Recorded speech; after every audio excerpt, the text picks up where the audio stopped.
Ja mislim da je to veoma glupa teza. Zato što, ako me iskreno pitate,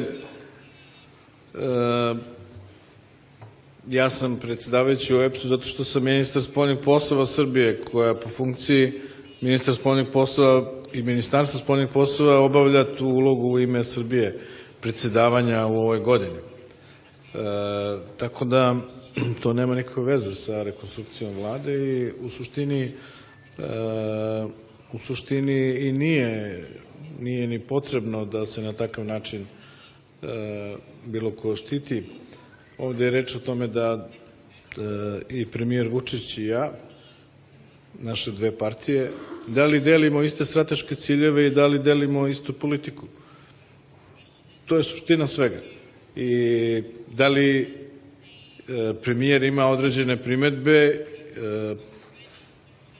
on će dati svoje mišljenje vezano za rekonstrukciju vlade, kao što je i normalno, i nikakve to veze nema sa bilo kojim međunarodnim organizacijama, niti pak se razmišlja na takav način ovde kod nas. Ja nisam ušao u vladu zbog OEBS-a, već jednostavno da bismo nastavili tu politiku koju smo vodili u protekle 2 godine kada smo zajedno sarađivali. Tako da pitanje rekonstrukcije ministarstava i rekonstrukcije vlade je mnogo manje važno od toga hoćemo li moći da rekonstruišemo taj palanački duh koji postoji i navike kod nas u Srbiji.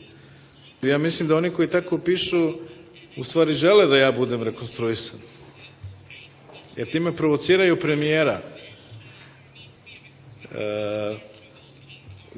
tako što pišu da Vučić Dačiću ne može ništa zbog OEBS-a. Kakva je to veoma pametna formulacija, stvarno.